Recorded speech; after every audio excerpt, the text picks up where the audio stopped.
Hey everybody, welcome to the Stock Car Spectacle. I'm Ian Jortson. I'm Mike Gamble.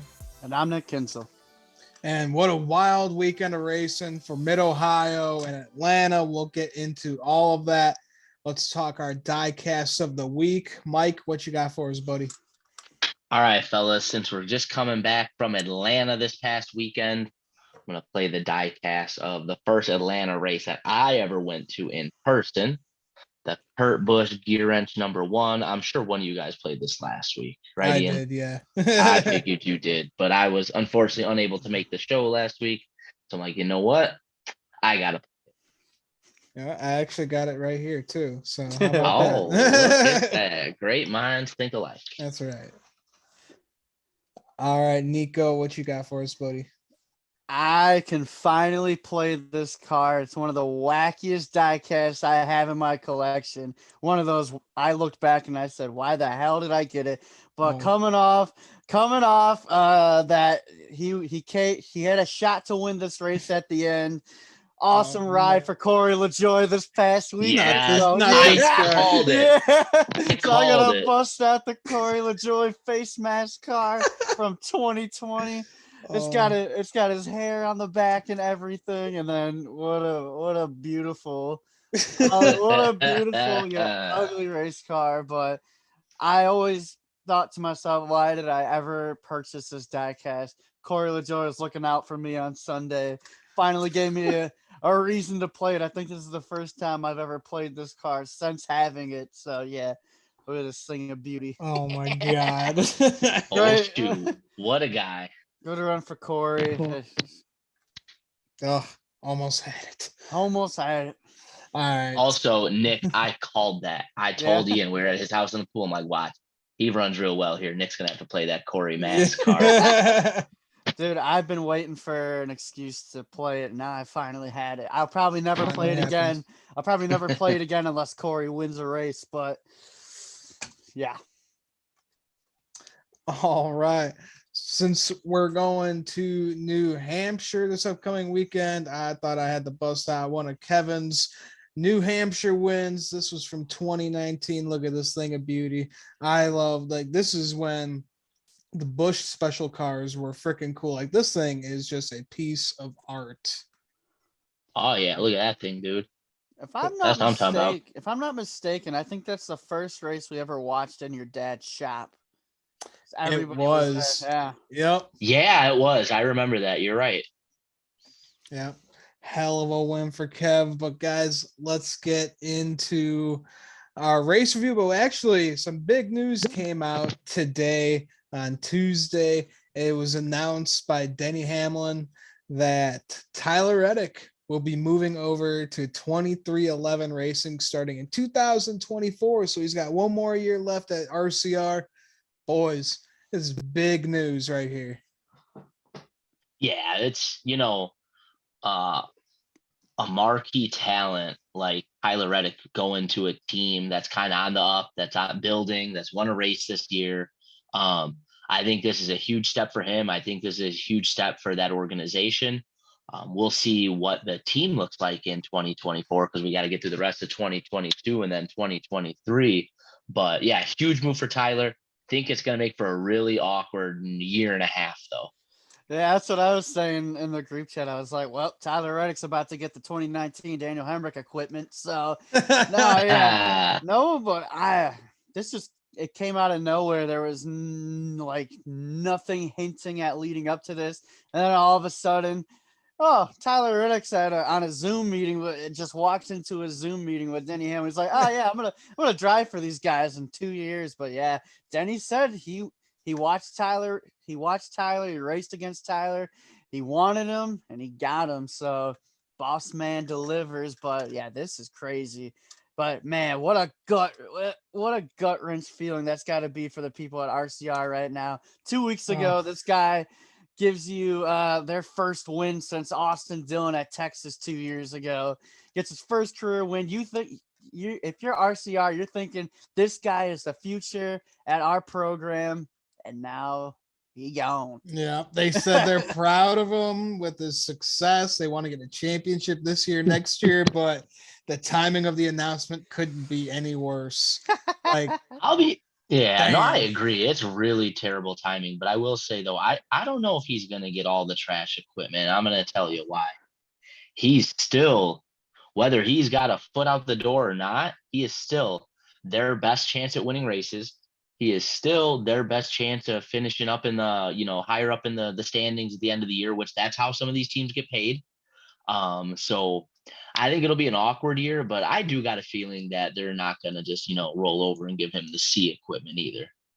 Well, and then they said people are saying that the RCR camp they're shocked by this news and everything, but they didn't give Tyler Reddick a contract extension. They just picked up his option for next year. So that's even what Tyler was saying. He's like, they had to know that I was going to explore my options. And then when Denny Hamlin picks up the phone with the organization at 2311, they're up and coming, they're building. I think that's something you want to get behind. So Yeah, you want something that's established. You don't want, a question mark on what's after 2023. So no, good for him getting this done. Up and coming team. I think this is just going to be the best thing that'll happen for 2311 because we know Bubba and Tyler Reddick, they're pretty chill with each other. So I think they're going to be good teammates.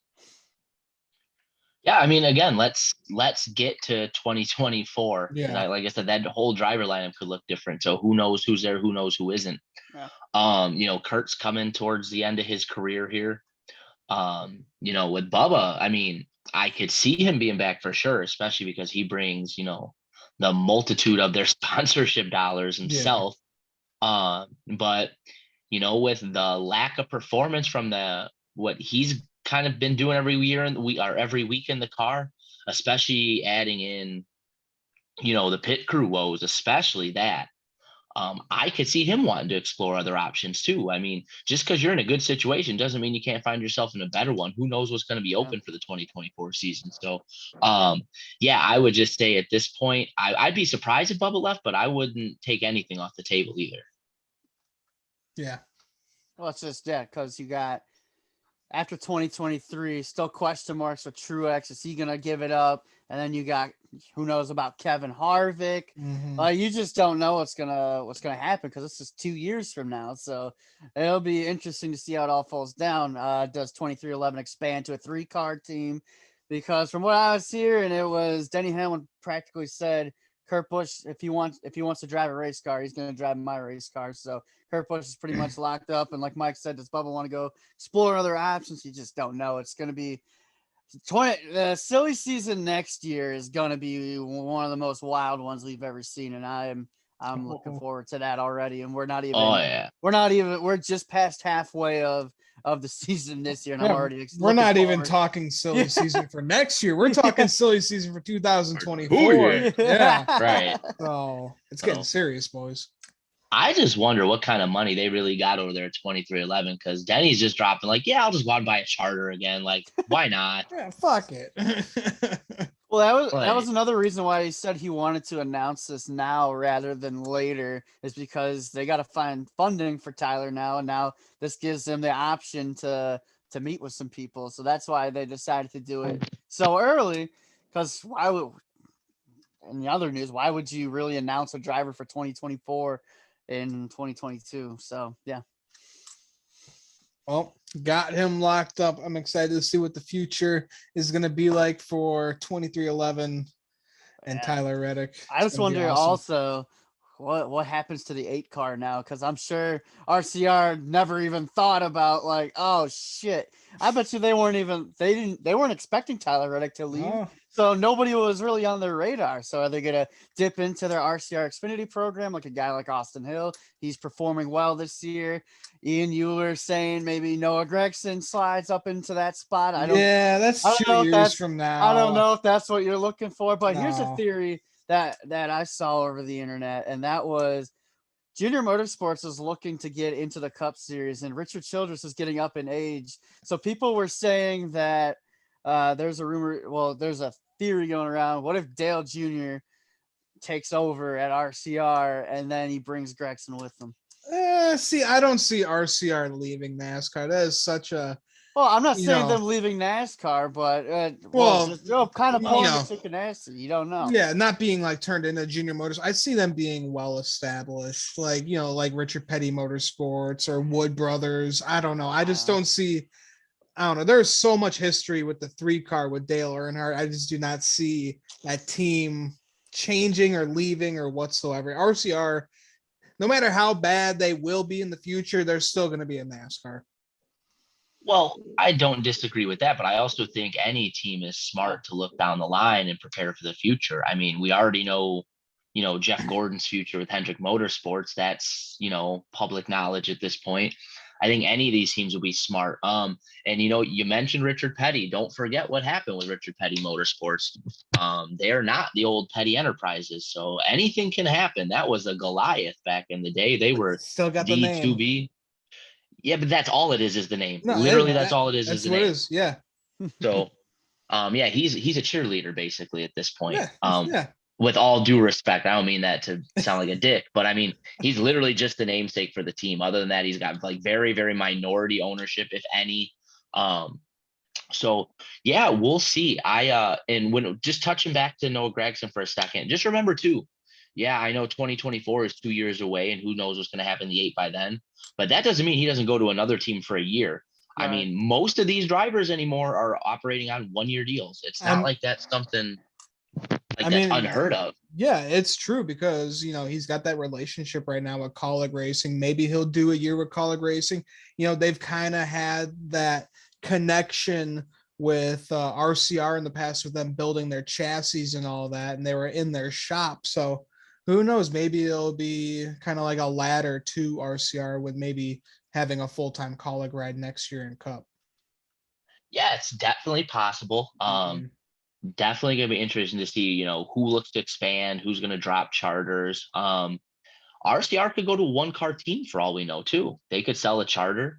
Kaulig could expand their operation again, go to the 3-car team. I mean, there's the possibilities are really endless at this point when you really think about all the different things teams can do.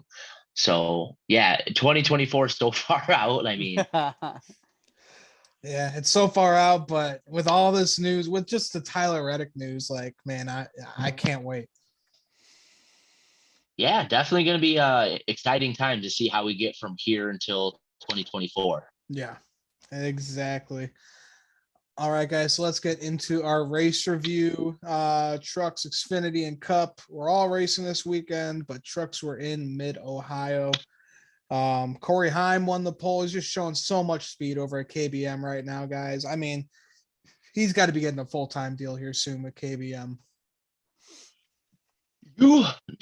From where we were just a season ago, 2 seasons ago, with all the comments Kyle Busch is making about KBM, this kid's come in and kind of shown up and shown out. I think they'd be rather smart to give this kid, a pretty substantial, multi-year kind of deal here. Mm-hmm. Yep. It would be dumb to pass him up. I feel like with he's got 2 wins in the 51, and he's always pulling off top 5s, top 10s. I feel like it's got to be locked up already.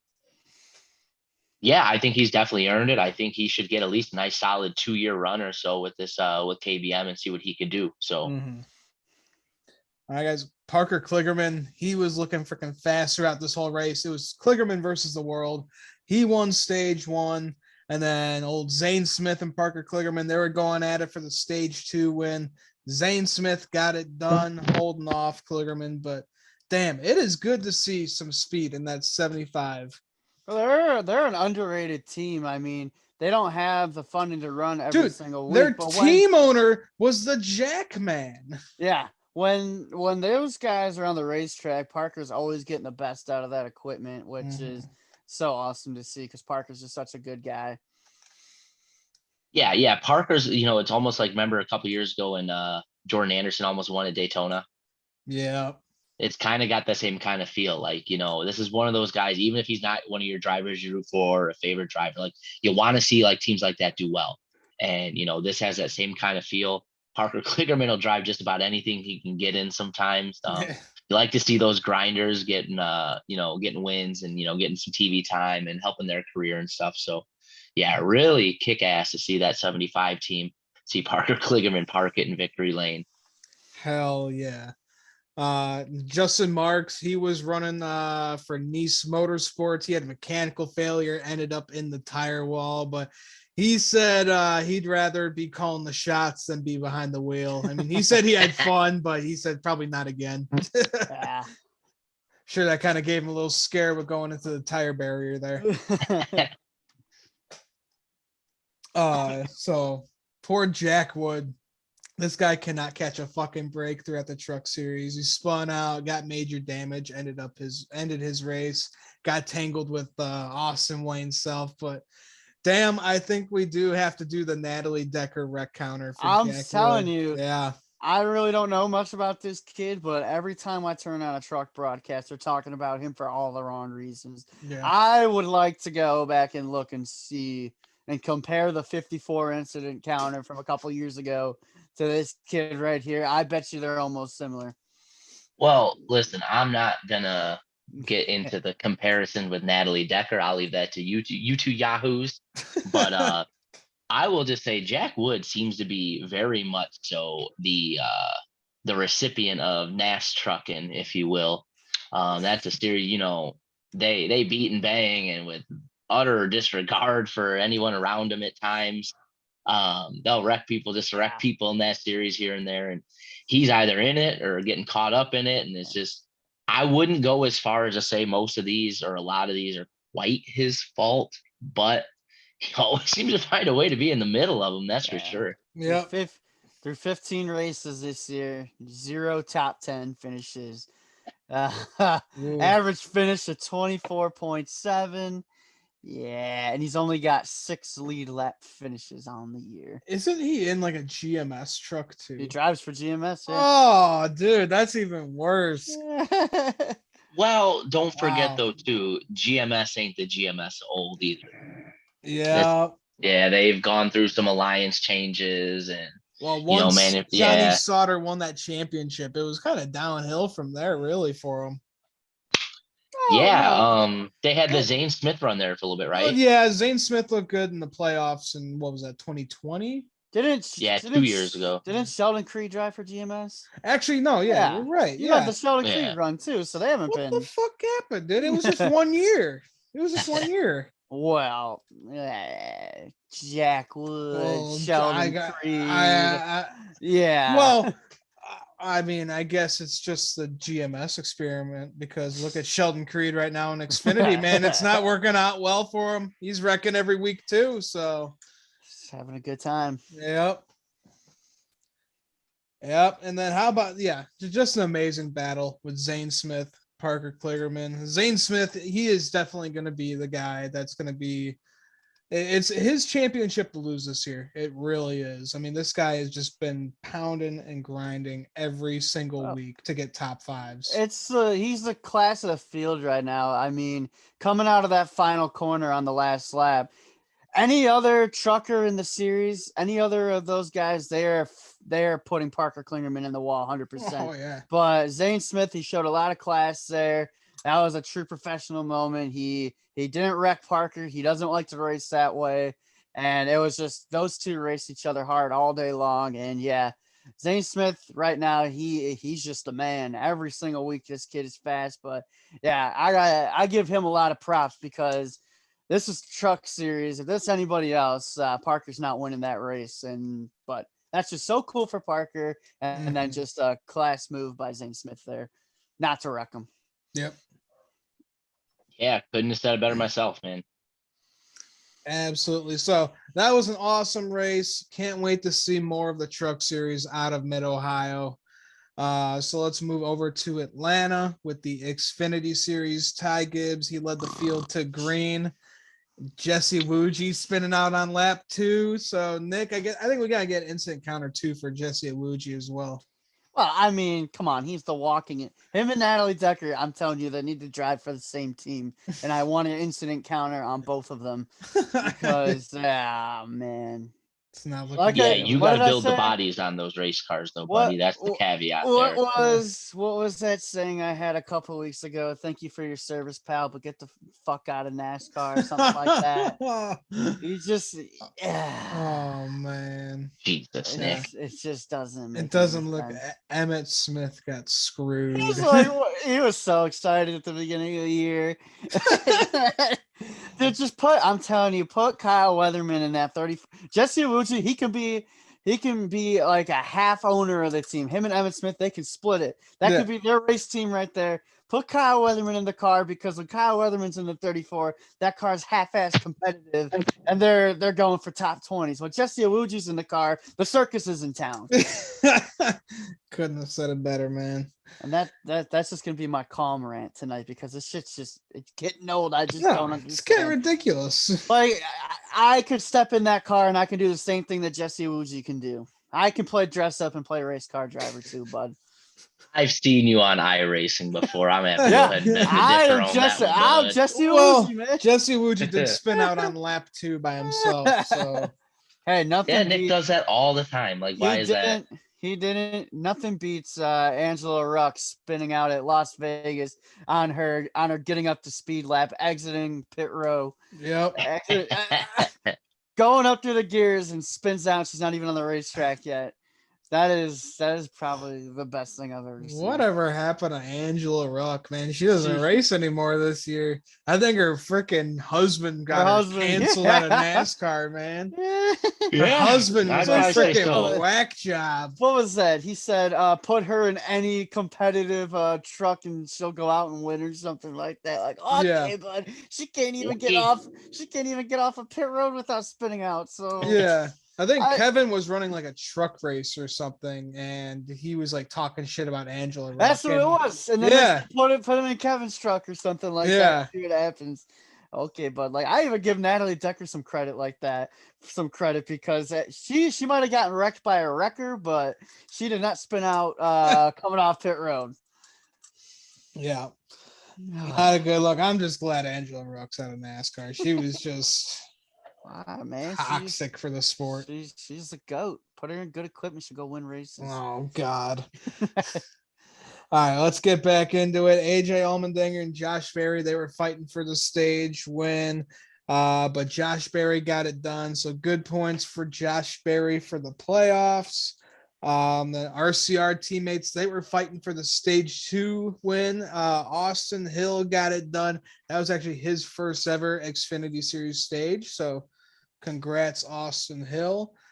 And then Riley Herbst, it was monster versus monster. Riley Herbst puts Ty Gibbs into the wall.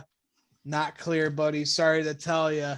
You need to listen to your spotter more. Just puts Ty Gibbs in the wall and just, hey man, I'm cool with it. Cuts a tie. Well, I'm fine with that. Could be some fun playoff drama there though, because you got one guy that can't stop wrecking and one dude who will wreck you back. Yeah. Well, we'll see if Riley Herbst even makes it into the playoffs. He's ahead of Daniel Hemrick in points right now. How is that possible? I'll tell you why it's possible, because we suck. Remember when he won a championship last year, dude? That was pretty cool. I missed Toyota. I missed the 18 car. I'm telling you, I was telling you on Sunday, man, Trevor Bayne driving the 18 car on Saturdays is the only thing keeping me sane as a race fan right now. I've got nothing going for me right now. Daniel Hemrick, college racing is garbage. Denny Hamlin, he's got 2 wins, but he's got 4 top 10s all season long and 2. At least you have. I would rather have that than what's going on with Kevin right now. And then old Trevor Bayne, he's the only one keeping me sane right now. Listen, he's back in the car this weekend. Oh shit! I hear you, Nick, but Kevin cracks a top 15. Boozy Ian, we're fast again, baby. We're fast again. It's good. It's been a rough season for all of our drivers, though, man. I mean, Bubba's having a year. Blaney ain't won yet, besides the controversial All-Star race, which don't even count. Like, man, like, what are we going to do here, fellas? Sometimes I forget that Daniel Hemrick even drives race cars anymore. That's how non-competitive that he's been all season long. He doesn't get the TV time like he used to. Every single week in that 18 car, we're in the top 3, and I was living my best life. Once they started paying him for more than top 5s, man, it just went out the window. I got 10 seconds of glory, and now I'm back to this shit again. It's fun.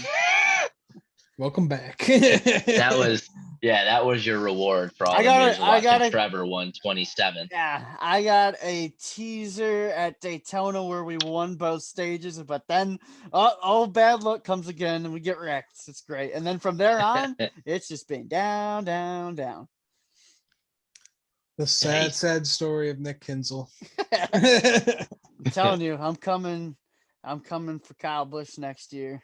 Or I'm coming for Ryan Blaney or something like that. You come for Ryan Blaney, I will end your life. I can't be the only one in pain here, so. Well, you can't come over to the Kevin Harvick trains. It's I don't even bad. want to. You guys already suck, so I'm good with bad. That. Maybe me going over there will make them better. Maybe it's like a reverse curse. Who knows? Yeah. Yeah, that's the way that's gonna work. You're gonna go somewhere to intentionally curse a driver there. We're like 17 races is going nuts. Oh shit. All right, guys, and Austin Hill ended up winning it because nobody wanted to make a move until the final lap. I mean, we just had the single file choo-choo train going on for like almost the entire final stage. It was a good race up until that point. I thought it was exciting. That race sucked. It was follow the leader. Everybody was too scared, and it was a much less intense race than we saw in the spring. I really thought that coming back here in the summer with the hot, slick conditions, we were going to see a better show like what we saw on Sunday. But I think there's a reason behind this. I forgot who said it. They weren't running like a super speedway package. They were running a normal, they were running the normal intermediate package. And then they had something on there. I forgot what it was, to make it a super speedway car, but they weren't running the package. They were not running the super speedway package. So that might have something to do with why we saw such a snooze fest. Xfinity Series always known for putting on good shows, but I wonder if they did that for the spring, because spring race I remember was pretty damn good. The one that Ty Gibbs won. Yeah, I don't know, but yeah, from what I saw, there was I forgot which driver said it, but yeah, they weren't running a super speedway package. They were running the normal intermediate 1.5-mile package with something added on to it or something like that to make it. I don't fucking know. That's pretty dumb. I don't know that much race car terminology, but hey man, Austin Hill, who picked him on the show last week? I did. This guy's really good. You would think that we'd be seeing these kind of results out of Sheldon Creed, who's down in Struggleville, USA right now. This is what we thought we were going to get from Sheldon Creed, what we're getting out of Austin Hill. Solid driver. I mean, he won Daytona. So, and every super speedway race that we've ran this year, Austin Hill's always been a threat to win. So he's having a solid, steady season right now in that 21 car. And yeah, he's definitely running the show there for Richard right now because he's Sheldon Creed, poor guy. Yeah. Sucks for the 2 team. I will say though. No, go ahead, Mike. Go ahead, Nick. No, I was just gonna say that it was funny in his post race interview, and he said, "Man, look at these fans." There's no one there. Yeah, it's like a third full. 15 of them in the crowd. Yeah, the weather played a big role in that, but the heat too. Yeah, heat. That was my point. Like we were kind of talking about it amongst us. It's like, I completely understand the fact that there weren't very many people there at the end of that race with the weather being the way it is. And you know what?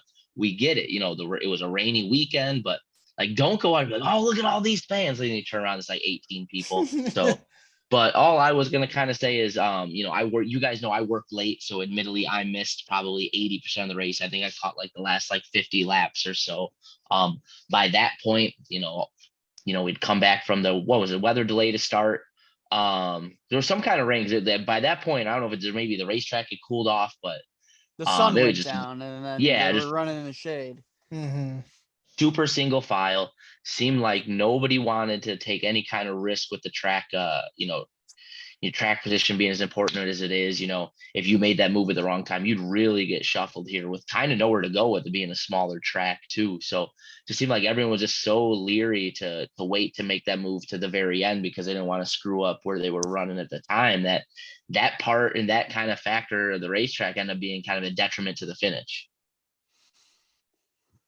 Absolutely. Yep. I will say though, I got a top 5 in that race. Daniel Hemrick was the only one who went for it on the last lap. He was the one who dropped out of line. He went for it, wound up 5th. Our second top 5 of the year. Noah tried pushing him, but there was no help behind him.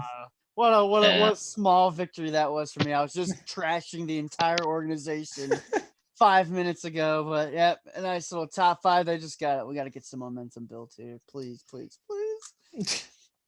We'll see how it goes for you, bud. All right, guys, and then let's move over to Sunday's race. Chase Elliott led the field to green. Then saw it on lap 1. Kyle Larson got really freaking loose and just lost and fell to the back of the pack. Unlike Saturday, this one had some hot, slick racing. Cars were all over the track. They were looking loose. It was getting crazy. I was on the edge of my seat the whole time. This was a fun one to watch. Saturday. You were on the edge of your pool float. Yeah, that's right. That's right. So, yeah, I agree, man. That track looked really greasy. Guys looked like they were really having to fight it at times, which is, a little scary and super speedway kind of racing at times, but made for a really entertaining product. Yep, for sure. Chase Elliott won stage 1, and then the one of Ross Chastain. He was getting on the ass of Truex, who got a little loose, and the 19 spun out, took out Austin Dillon and Joey Logano. That was a monster wreck too. Yeah, big Austin damage Dillon for those took a guys. lick, yeah. Yep. So Ross, I mean, honestly, that wasn't really entirely Ross Chastain's fault. Truex kind of got loose there, and Ross really had nowhere to go. But so many incidents just involving Ross Chastain. Let's move on a little bit. Well, I'm saving my Ross. Oh, I know. We'll for a little bit. Yeah. But yeah, I don't think that one was entirely his fault. I just think he took the air off of Truex, and then around he went. So Austin Dillon, you can pipe down in your interview like you're much better of a race car driver. Ross Chastain is thriving right now, and you suck. Yep. You got focus on your reality TV show, you loser. Jesus Christ. God damn. I don't like Nick don't care no more, man. No, he's like, listen, I've been spurned by the NASCAR gods. The only thing that can make what me more lower, can they do to me? What more? The only thing that could get worse is if I get this show canceled. Yeah, hey, man, I don't know if anyone's gonna do it. It's gonna be Nick. Hey man, that'll just give us some headlines, man. We'll be big. We'll take off from there. We'll revive the podcast afterwards. And we'll be ready to go. Oh man. All right, boys. And then number 9, Chase Elliott won stage 2. Bowman blew a tire at the end of the stage as well.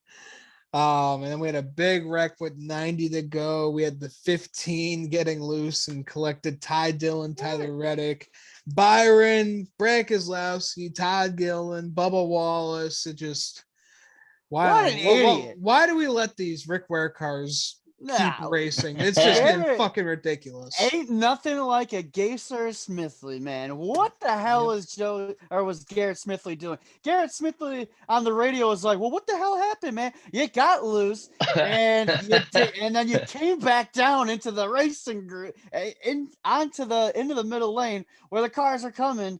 You get loose like that. Get out of line, buddy. Just go to the top and let him by. No, he didn't do that. He came right back down, and he's crying over the radio like, I got hit from behind. No shit, Sherlock. No fucking shit, Sherlock. That was my favorite part of that whole thing was the fact that this man got loose, damn near tore the wall down. The 42 clips him as he's already lost. And he's like, 42 ass back me or whatever. He says, like, what? Stick to iRacing, you idiot. Like, Do you go run in the middle of the interstate and then the first car hits you and you blame the car? Like, bro, what were you doing? Just a team of fucking clowns. I swear to God. Oh Like man. Garrett Smithley, Joey Gase, Carson, Cody Ware, they are all just god fucking awful. The Oh only my one God. that's give that team life this year is Joey Hand at Yeah. the road courses. Yeah. That's about it. Other He than gets them that, top 20s. These other than guys, that, the circus is in town. they have got to That's be Nick's like new favorite millions. phrase, I think.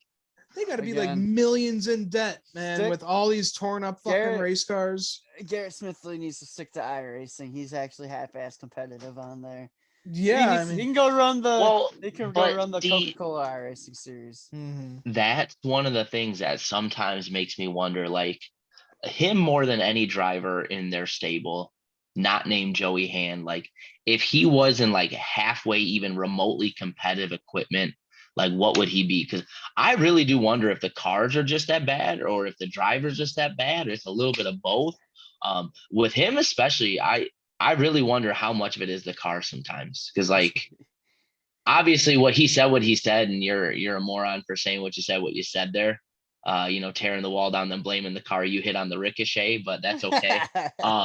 But yeah, I don't know. I sometimes, like I said, that's to me when you see a team in that kind of capital, like which one is like really the most at fault here?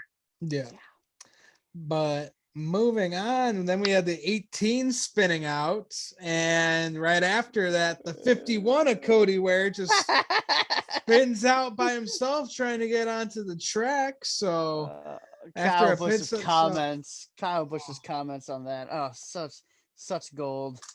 so yeah, He's Rick like, Ware when Racing. you're running, is this what happens when you run in the back? The spotters are asleep all the fucking time. Yeah. That's what he was saying. Oh my God. But seriously, think about it. You got a dog shit team. You probably don't have the best spotter out there. No. You can have me. I'll go spot a Rick Ware car. Fuck it. Let's do it. Yeah, we'll get old Drunky the Clown up there. Yeah, We'll see how it goes. I'll get a little. Yeah, I got this. I'll have a flask up there with me. I'll be good to go. I'll throw it on the track too. Screw it. I really hope like Tony Hirschman or one of these spotters, he's like, all right, Nick, come on up. You got the ARCA races. We get, I'm gonna do what now? Dude, That would be fantastic. That would be funny. You know what I would do? I would, instead of binoculars, I would just have my phone camera up, be like, all right, you're clear. Videotaping with my camera, be like, you're I think you're good, bud. Yeah, you look fine. Trigger a 15 car pile up and be like, well, shit, dude. You're the whole driver. I'm field. just up here. You're the driver. I'm just the one up here. Ooh, Not my fault. yeah. What I say is only recommendations. You're the one who does it. So Yeah. All right. Now let's get into it. Nick, Ross Chastain spins Denny Hamlin once again. The floor is yours. I don't understand. They said this perfectly. I think Kyle Petty, these guys were dogging on Ross Chastain on the broadcast. It was Jeff Burton. It's like, what are you doing, man? Like, Ross Chastain got tight and was chasing it up the hill. At what point do you say, I got to get out of the gas here? Like, at what point do you say that? Because all year long, Ross Chastain has caused problem after problem. And what does he say?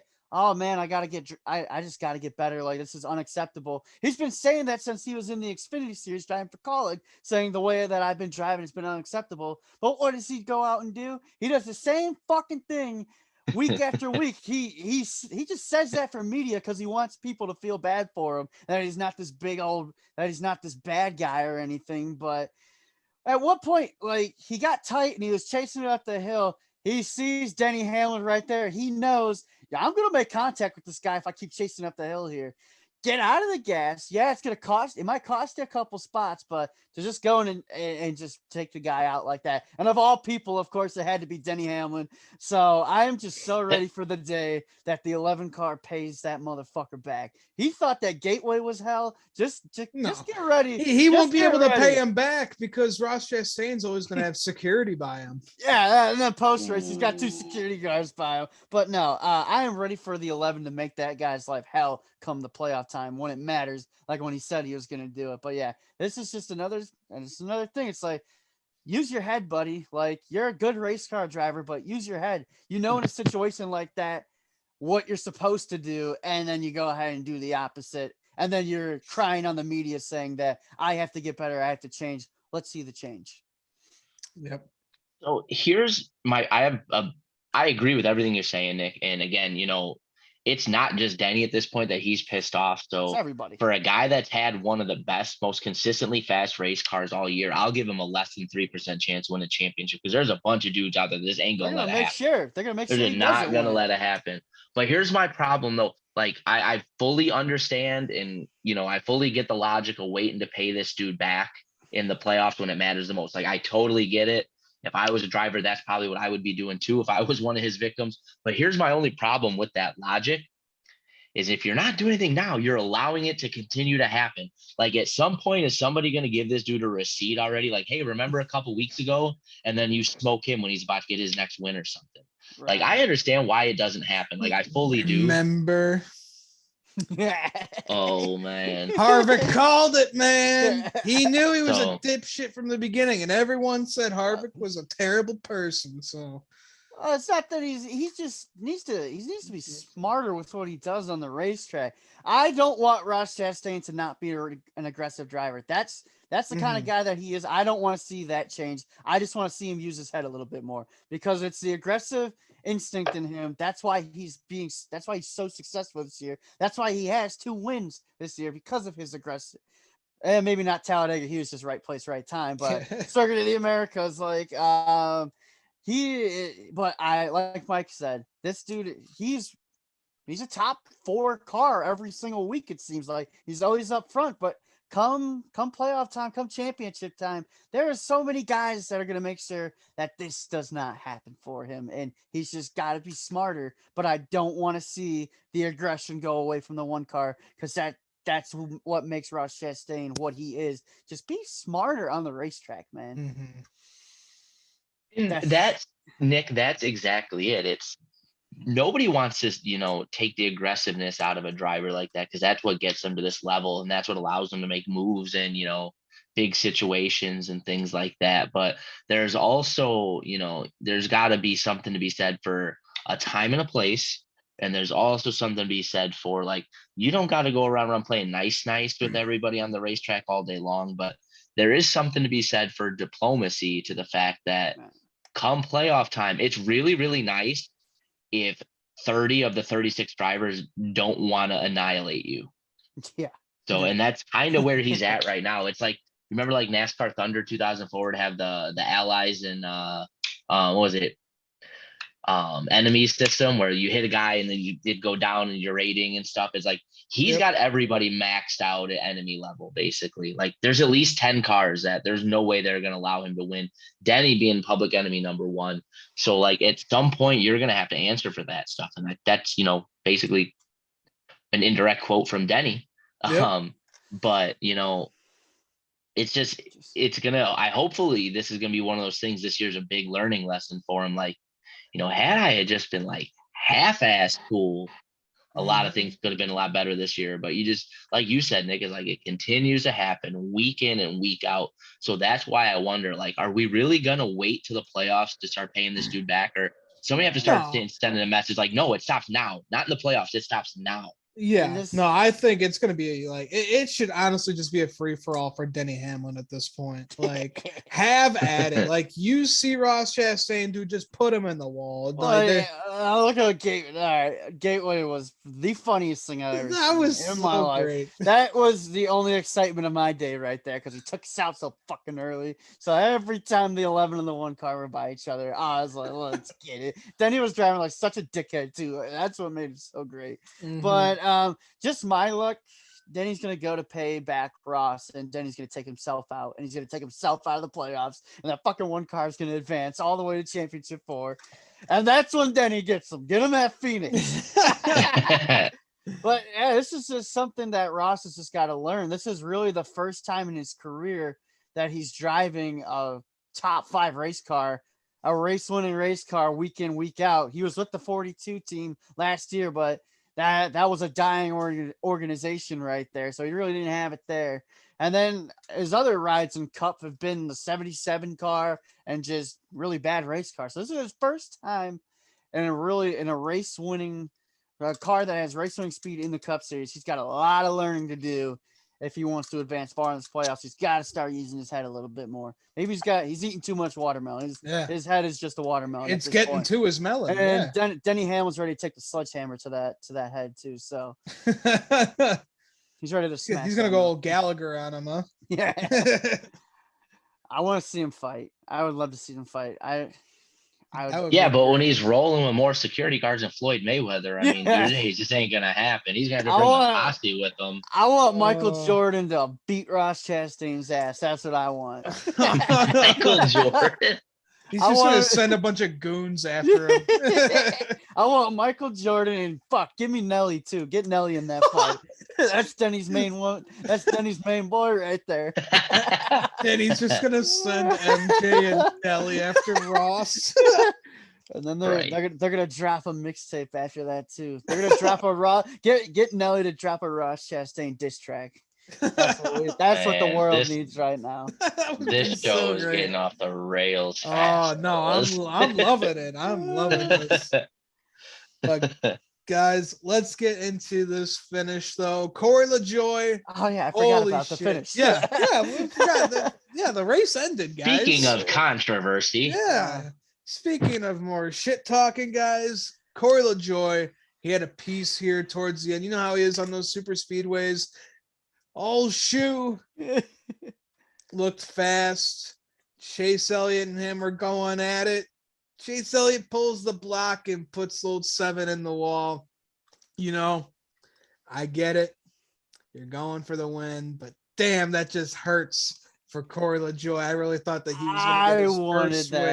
That so bad.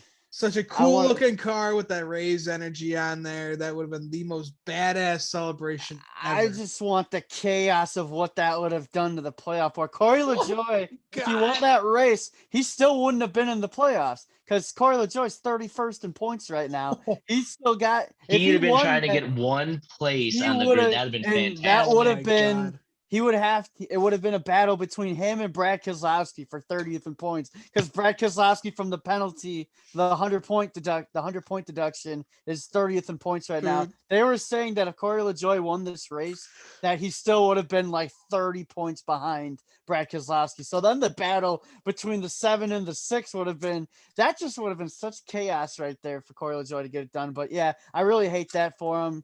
He led a career high at 19 laps. He got a top 5 back here in the spring, so this was really no fluke run. When you go to these types of racetracks, it seems that the Spire team, the 7 car, they really show up. I really do like Corey LaJoie a lot, and I thought it was class act of him to go to victory lane and congratulate Chase because it's like, what are you gonna do? Like, and he at in his post-race interviews, they were trying to set him up to say that, yeah, the 9 did this, the 9 did that, with some of the questions that they were asking, but not once did he say that it was like Chase's fault or that it was dirty or anything like that. I mean, at the end, if Corey LaJoie was in that position, he would have done the same thing. Anybody does the same thing right there. And in all honesty, it wasn't that bad of a block as it looked like on TV. I saw a slow motion replay of it. It was a pretty good block. Chase was there. He got in the back of Corey, and that was that. But yeah, great run for the 7 car.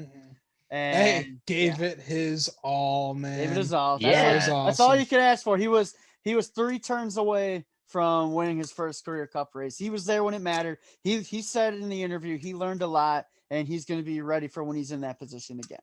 Yeah. Well, and the thing people kind of forget about, because the block gate, if you will, at the end of this race, has been the biggest talking point. But, you know, Corey, you guys know I'm a big Corey LaJoie supporter. I like him a lot. I think he's a good guy. I think his personality is great for the sport. But he also kind of broke like the cardinal rule in like plate racing too. And the few laps before, he let Chase get to his right rear. You don't let somebody get your outside on a plate race. Yeah. That's like taboo, you know? And where did, Chase throw that big block at? On the outside to the right rear. Yep. So that was one driver understanding what they need to execute and one that doesn't. Corey unfortunately doesn't get in a lot of positions like that. And, Denny spoke on this in the past is there's getting to these points and failing. So when you get there and you start winning consistently, like that's how you have to do it to win. You kind of got to learn how to win these races, and you're only going to do that by getting there and making mistakes to try to win these races. So like you guys said, I hope it's a learning point for Corey, really cool to see him be faster. He's a sleeper on all these super speedway races. He's always sniffed around the top 10. So, let's see what they bring to Talladega and Daytona the rest of the year with that 7, man. He could be another one to watch for. We still got one more super speedway race to go before the playoffs start, and it's Daytona. So, yeah. Oh boy. That's gonna be so wild. Oh man. Like imagine if Corey LaJoie wins that race and then still misses the playoffs because he couldn't pass Brad Keselowski in points. How shitty would that feel for him, man? Or hear me out on this one. What if Corey LaJoie passes Brad K on the last lap to win a Daytona, and that also gives him the points to win? That gives him the points to get. Ian's dad? I would need to see that. I feel so bad for my dad. I'm not shitting on Corey LaJoie whatsoever, but it is just so bad that right now Brad Keselowski is competing in points against Corey LaJoie. Brad Keselowski, he was in the 2. He was competing for championships a couple years ago, and now he's the big thing. The big thing that's what happens when you get a 100-point deduction from that penalty. From that moment on, that is what sent Keselowski to what he is right now. He's getting Chris Buescher week in, week out is beating this guy on the racetrack. That is just something you would not expect. Mm-hmm. Yeah, see that's the other part of it too. I understand the points penalty and all that, but the 17's out running the 6 every weekend, every single week. Mm-hmm. That's just crazy to see. I think we all didn't think that Brad was going to light the world on fire this year, but I think we all thought we were going to see a little bit more out of that 6 car than what I didn't think it was going to be this bad.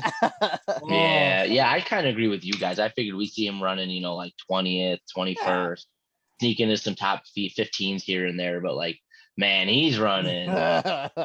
He's running Trevor Bayne in the 6 car in 2015. That's where he's running right now. Yeah, man. Damn. He's celebrating top 25s as wins. Yeah, right.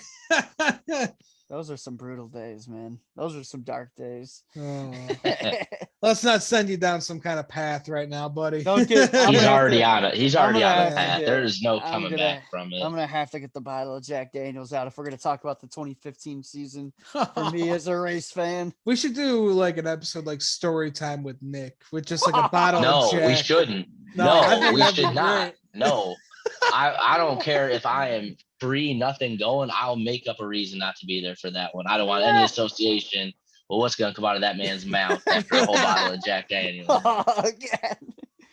All you'll have to do is mention Daniel Hemrick, colleague, and then Justin Haley, and then you just send them off. It's over. Yeah, that's actually very true. Speaking of dipshit, he actually got a top 10 in this race. See, and that's the wild thing with a lot of these wrecks. Bubba had problems all day with that car. Then he gets in the wreck. They're half a fucking track away from most of the field race. He moseys on into the top 15 at the end of the race. All right, cool. Let's take a look at some of the notables here. I mean, Eric Jones finished 4th, Austin Cindric 3rd, Justin Haley 7th, Cole Custer I think got his first top 10 since he fucking won at Kentucky. Wow, he finished 9th, and cool. It only took what was this, 18th or 19th race of the season? This was the 19th race of the season, and Harrison Burton finally got his first career Cup Series top 10 with a 10th place run. So wacky looking top 10 there. But then here we go again. Trackhouse racing, even though Ross Chastain was a controversial driver all day long, he rebounds to finish 2nd after the incidents that he was in, and then Daniel Suarez brought home 6th. Trackhouse racing does it again, man. They are Trackhouse, man. Showing up to the racetrack with speed. Yep. All right, hot take time. Oh boy. Hot take time. For the 2022 NASCAR Cup Series season, they're the most consistent Chevy team week in and week out, I think they are. including Hendrick Motorsports. I think they Yeah. are. They've like Daniel Suarez has had some bad luck this year, but he's run well. And then look at Ross Chastain. If he could just use his head a little bit, I mean, he's a top 5 driver every single week. I feel like every single week we're talking about Ross Chastain running up front. And then it just as in a whole organization, for the leap that they took from year 1 to where they're at now, it's insane. And they're consistently there is the thing. Yeah. They're consistently up front. Hendrick, which is, always the top Chevy team, they win their races because they're Hendrick Motorsports. They always will. Chase has got 3. Larson's got, everyone else in their organization's got 2, right? Talking wins. Yeah. So Chase has 3. William Byron has 2. Alex Bowman, I think, has the Vegas win, unless he won somewhere else too. And Kyle Larson only has 1 win, and that's I thought he had 2 already. And that's I'm where sorry. that's when he shoved Chase Elliott up the racetrack. So, yeah. So that's the only reason he won that one. But my point, what I was trying to get to there was, they've just been comers and goers all year. Like Chase looked really crappy at points this year, and now he's winning races. Larson kind of started the year, so, and it's really, sometimes he's there, sometimes he's not. William Byron, we're going to put on APB 4 again here soon. Like, I have no idea what this dude's doing in the 24. He won those couple races early and then just. He's so lucky. He's so lucky he won those races. I mean. He would not be a playoff driver right now if that was the case. Because Willie B, I think, only has 4 top 10s on the year. 5 top 10s. And 2 of them were his wins. He's got 5 top 10s, and 2 of them were his wins. And then you've got Bowman kind of done the same thing. But they're comers and goers a lot of the times this year. They're not consistently there. And that's for all 4 cars. Yeah. Trackhouse puts the 1 or the 99 in the top 10 most weekends. Almost every weekend they're fighting top 10, top 5. Or higher. It's just great to see a new team just show so much success so early. Yeah, absolutely, man. Absolutely. All right, boys. Well, you guys got anything else to add before we end our race review here? Just fun race. I love, again, I say this every time we have it. I love the controversy. Gives us stuff to talk about. Breaks up the monotony of, the same old, really excited to see where this goes with, Chase is starting to catch a little fire. That's, got half of NASCAR Twitter pissed off. The other half's elated, which is awesome, I think. I think our group chat's the Chase Elliott. I think our group chat's just the Chase Elliott fan club right now because all they want to do is talk about Chase Elliott. I was completely unaware we changed our group chat to the Chase Elliott Haters Club. I missed that memo. I think it's the fan club. They can't stop talking about him. So, dude, I'm there with you. I mean, dude farts sideways and this motherfucker. All right, man. So, but no, that's been fun to watch. It's been fun to see that controversy. It's been fun to see the controversy with everything with Ross Chastain. I think there's a lot of chapters left to be written in that book this year. So, a lot of exciting stuff to go to, and we're going to a pretty short track here. So, who knows what that one's going to run into this weekend? Right. I'm hoping Denny waits till Talladega and he Brad Keselowski's his ass. You're as if you weren't already swinging for the fences, man. Sends him to the 12th row. I hope he pulls a Brad Keselowski, Carl Edwards, sends his ass into the 12th row. No, but for the final thing I want to say, I think it would be really cool to make one of these Atlanta races a night race. Chase Elliott was talking about this. Like, I just think it'd be cool because you got this. You're gonna run this race in July. It's just so hot outside, and that really does take away from selling tickets because it's rough to watch a race in the heat conditions like they were on Sunday. We've all been through it before. We know firsthand. Yeah, it sucks. It really does suck. So I think it'd be look really at cool. Chicagoland 2018. I think this would be a really cool event to run as a night race, especially with the super speedway style racing. I just think it'd be badass. I think we would see some fireworks and some sparks for sure. Because even it looked like I know there was a lot of weather in the area this weekend, but man, that crowd size on Sunday was not anywhere near where it was in the spring No for way. the inaugural super speedway race here at Atlanta. So that's what I'm saying. Change it up a little bit. Nobody wants to watch a race in 100-degree weather. Make this a night race. I think it'd be really cool. Well, I'd go as far as to say 1 day race, 1 night race, 1 spring, and then your summer race is the night race. Or let's just go here 1 time again. Right. I'm a big fan of. There's a lot of racetracks we're leaving off schedules and stuff like that. And a lot of places we go twice, stuff like that. We really don't need to do anymore. I think Atlanta is kind of at that list. I love the place. Loved going there. I'd go back there in a heartbeat. I'm looking forward to going there again in the future, but you see this every time. It seems like the spring race gets a really good attendance, and then the summer race is just so damn hot. Nobody wants to go. So let's either move it out of town and find another place that's going to pack the place, or let's make it a night race, see if that fixes it. I'm saying summer, running it in the one race, running it in the summer under the lights. I think you would draw a lot of people in for sure. Because right now, technically we have 6 super speedways on the schedule. I don't think we need 6 super speedway races on the schedule. So this could be one I could see losing a date for sure. Yeah. I will just counter with one thing. I'd rather have 6 super speedways than 6 road courses. Absolutely. Yeah. Totally The real agree. answer is let's get some more short tracks, but hey, what do I know? Yeah. You got that right, boys. All right, guys. Well, thanks for tuning into the Stock Car Spectacle. Guys, make sure to follow us on Twitter, Instagram. If you haven't yet, make sure to like our video and subscribe to our YouTube channel. Follow us on Spotify, and that'll wrap it up for us. So I'm Ian Jortson. I'm Mike Gamble. And I'm Nick Kinzel. We'll see you guys next time.